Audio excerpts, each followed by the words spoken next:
నమస్తే, welcome to our channel. నేను విశాల్ని. మాజీ ముఖ్యమంత్రి జగన్మోహన్ రెడ్డి పార్టీలో జగన్మోహన్ రెడ్డి వ్యతిరేక విధానం వల్లే మాకు నచ్చట్లేదని చెప్పి 6 ఎమ్మెల్యేలు అయితే రాజీనామా చేస్తున్నారు. మరి ముఖ్యంగా ఇప్పటికే పార్టీలో ఉన్న వాళ్ళైతే రాజీనామా చేసి వస్తుందో అందరికీ తెలిసిందే.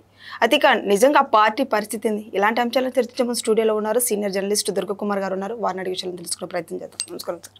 నమస్తే మషాల్ని, మన వీక్షకులకు కూడా. సార్, ఇప్పటికే ఆ పార్టీలో ఉన్న వాళ్ళు ఒక్కొక్కరు జంప్ అయి బయటకు వచ్చేస్తున్నారు. మరి ముఖ్యంగా ఇప్పుడు 6 ఎమ్మెల్సీలు అయితే రాజీనామా చేశారు. అయితే ఇంకా ఆ పార్టీ పరిస్థితి ఏంటి సార్ అసలు?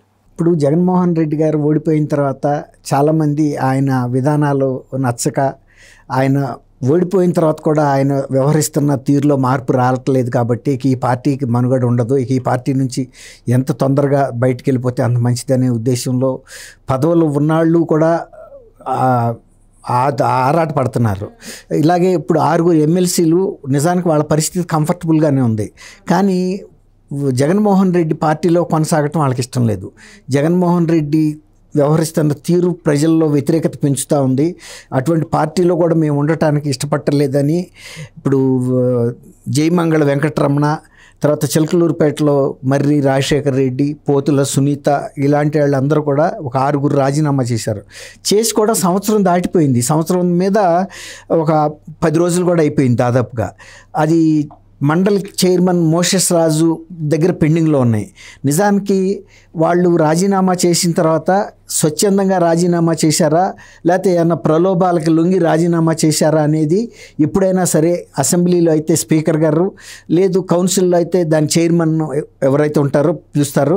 అలాగే లోక్సభ మెంబర్స్ రాజీనామా చేసినప్పుడు కూడా స్పీకర్ పిలిపించి వ్యక్తిగతంగా పిలిపించి వాళ్ళు స్వదస్తూరితో రాసినప్పటికీ కూడా ఏ పరిస్థితుల్లో రాశారు, నిజంగానే ఇష్టపూర్వకంగా రాశారా లేకపోతే ఏమన్నా బలవంతంగా రాశారా అనే దాన్ని వెరిఫై చేసుకుంటారు. అది పార్లమెంటరీ సాంప్రదాయం. మరి ఈ మధ్య కాలంలో వస్తున్న రాజకీయ పరిణామాల దృష్ట్యా అది వ్యక్తిగతంగా పిలిపిస్తారు. అట్లాగే వీళ్ళని కూడా జయమంగళ వెంకటరమణ వీళ్ళందరూ కూడా వెళ్ళి చెప్పారు, అయ్యా నాకేమి వేరే పార్టీల్లో వెళ్ళటం వలన మంత్రి పదవి ఇస్తారనో ఇంకో పదవి ఇస్తారనో ప్రలోభ పెట్టలేదు, అలాంటి ప్రలోభాలకు నేను లొంగలేదు. జగన్మోహన్ రెడ్డి గారి పార్టీలో మేము కొనసాగలేము. ఆయన వ్యక్తిగత విధానాలు, ఆయన ప్రవర్తించే తీరు, ఆ పార్టీలో ఉండటం వలన ప్రజల్లో మా పట్ల కూడా వ్యతిరేకత వ్యక్తం అవుతుంది. మాకు పదవులు ముఖ్యం కాదు, మేము స్వచ్ఛందంగా రాజీనామా చేస్తున్నామని వ్యక్తిగతంగా 6 ఎమ్మెల్సీలు కూడా ఆయనకి మోషెస్ రాజు గారికి చెప్పారు. మోషెస్ రాజు గారు ఆయన ఆమోదించకుండా వీళ్ళు పార్టీ అధిష్టానం బహుశా ఈయన జగన్మోహన్ రెడ్డి ఒత్తిడి మేరకే ఆయన ఏమీ చర్య తీసుకోలేకపోయినందుకు వీళ్ళు హైకోర్టుకి వెళ్ళారు.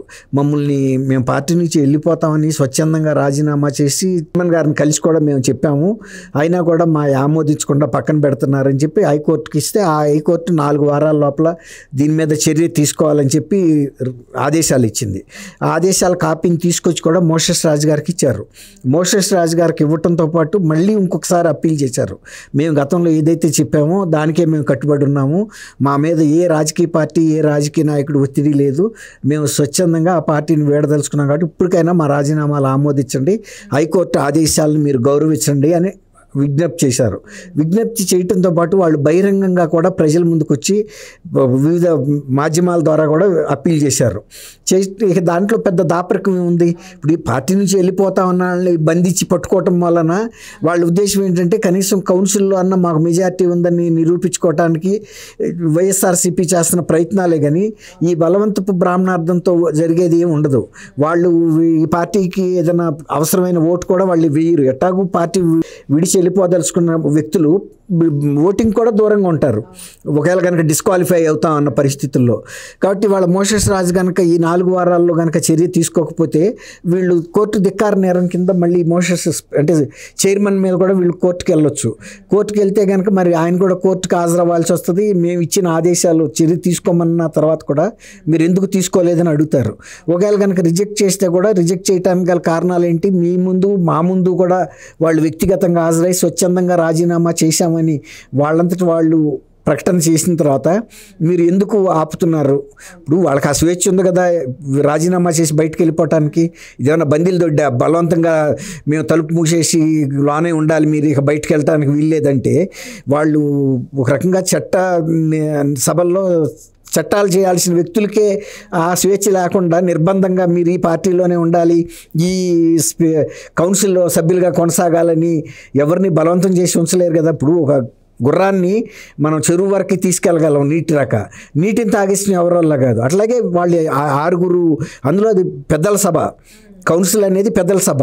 ఆ పెద్దల సభలో 6 నిర్ణయాన్ని తీసుకున్న తర్వాత వాళ్ళ అభిప్రాయాలకు భిన్నంగా స్పీకర్ వ్యవహరించడం అనేది ఇంకా ఏం ప్రజాస్వామ్య వ్యవస్థ ఆశయాలకే తూట్లు పొడిచినట్టుగా ఉంది కదా.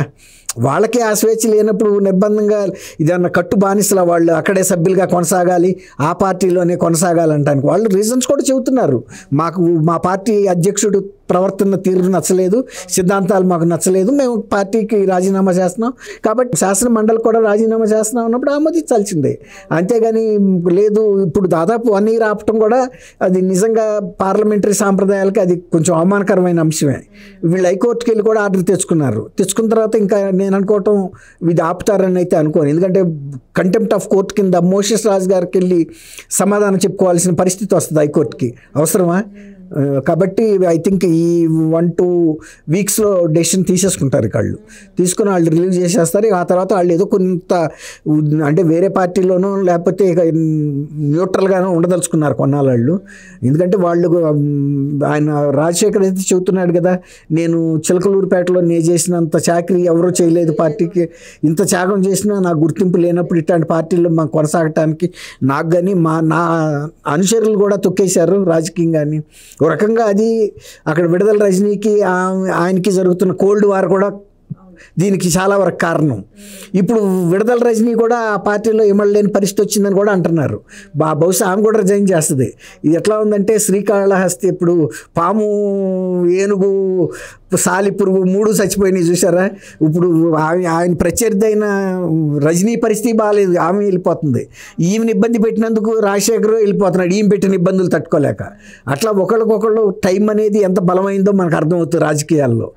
కాబట్టి మిగిలేది ఏముండదు. ఇక ఇప్పుడు జగన్మోహన్ రెడ్డికి చూశాడు ఇవన్నీ ఒకళ్ళ మధ్యలో ఒకళ్ళకి పెట్టి, ఇవాళ టైం వచ్చే నాటికి ఎవరు కూడా మిగిలే పరిస్థితి కనపడతలా. కానీ ఇన్నాళ్ళు ఆయనకి విశ్వసనీయంగా ఉండ రజనీ కూడా పార్టీలోంచి వెళ్ళిపోతుంది అనేది సోషల్ మీడియాలోనూ పార్టీలో కూడా చర్చ జరుగుతుంది. రేపు జగన్మోహన్ రెడ్డి పండుగ తర్వాత పార్టీని బలోపేతం చేయాలని, ప్రజల్లోకి వెళ్ళాలని నిర్ణయిస్తున్నాడు జగన్మోహన్ రెడ్డి. పార్టీ బలోపేతం చేయడానికి ఏమన్నా హార్లిక్స్ బోర్న విట్టాలు తాగిస్తే అవుతుందమ్మా?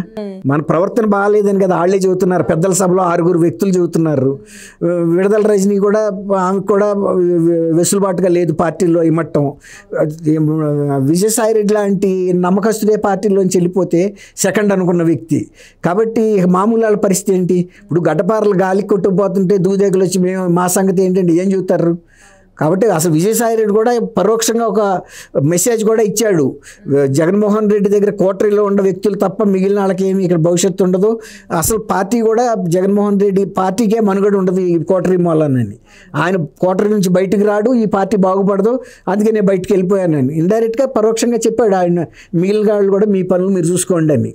కాబట్టి ఇక బలోపేతం చేయడానికి ఆయన ఏం చేయగలుగుతాడు? మొన్న వెళ్ళి పులివెందుల్లో నన్ను మాట్లాడుతున్నాడు. ఆయన ఏం మాట్లాడుతున్నాడో ఆయనకే తెలియట్లేదు. పక్కనుండ అవినాష్ రెడ్డి ఏదన్నా మంచి పార్టీకి మీరు అన్నట్టు బలం ఇస్తాడేమో పులివెందుల్లో అనుకుంటే ఆయనకి నిరాశ వచ్చింది.